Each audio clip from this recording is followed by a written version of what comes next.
لوٹ کے بعد اب بات کرتے ہیں عراق کی۔ برطانیہ اور امریکہ نے صدام حسین پر جوہری ہتھیاروں کا الزام لگایا اور 2003 میں عراق پر حملہ کیا، جس میں لگ بھگ 5 لاکھ عراقی ہلاک ہوئے۔ لیکن حقیقت میں یہ انسانی حقوق کی تحفظ نہیں بلکہ یہ امریکی حقوق کی تحفظ کرتا ہے۔ 1991 کی پہلی خلیج جنگ کے بعد امریکہ عراق کو کمزور دیکھنا چاہتا تھا۔ صدام حسین کے خاتمے سے مشرقی وسطی میں امریکہ کے اتحادیوں یعنی اسرائیل اور سعودی عرب کو اس کا فائدہ پہنچتا تھا۔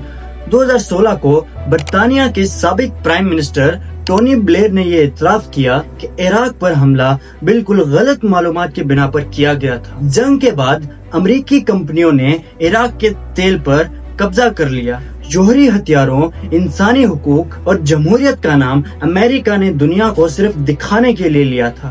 اصل ہدف عراق کے وسائل کو لوٹنا تھا، اور یوں ہی 2011 کو انسانی حقوق کا بہانہ بنا کر امریکہ اور اس کے اتحادیوں یعنی نیٹو نے لیبیا پر حملہ کیا۔ لیبیا پر حملہ کرنے کا اصل مقصد انسانی حقوق کا تحفظ کرنا نہیں تھا بلکہ اور تیل پر قبضہ کرنا تھا۔ قذافی کے قتل کے بعد لیبیا میں جس قدر انسانی حقوق کی خلاف ورزیاں ہوئیں، اس پر امریکہ اور یورپ نے اپنی آنکھوں پر پٹی باندھ لی اور اپنے ہونٹ سی لیے، اور موجودہ دور میں غزہ پر ہونے والی بربریت اس کی زندہ مثال ہے۔ ان تینوں ممالک کی صورتحال کا جائزہ لینے کے بعد آپ کو سمجھ آ رہا ہوگا کہ ایران اور اسرائیل تنازع کے پیچھے کون ہے۔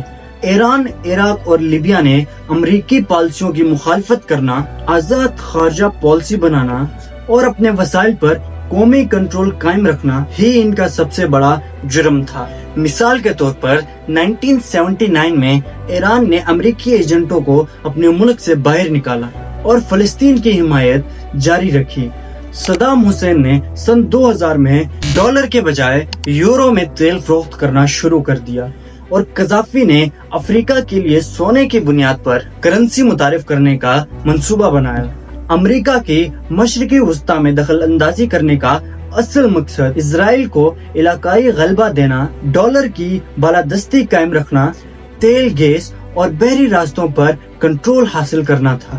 امریکہ ڈیوائیڈ اینڈ رول پالیسی کے تحت مشرقی وسطی میں اپنا کنٹرول حاصل کرنا چاہتا تھا، اور اس میں کافی حد تک کامیاب بھی ہوا، اور جو ممالک یعنی ایران آج کے دور میں مزاحمت کر رہا ہے، اس پر معاشی پابندیاں لگا کر کمزور کر رکھا ہے۔ جمہوریت اور انسانی حقوق کا نعرہ لگا کر امریکہ ان تمام ممالک کے وسائل لوٹ چکا ہے، جنہوں نے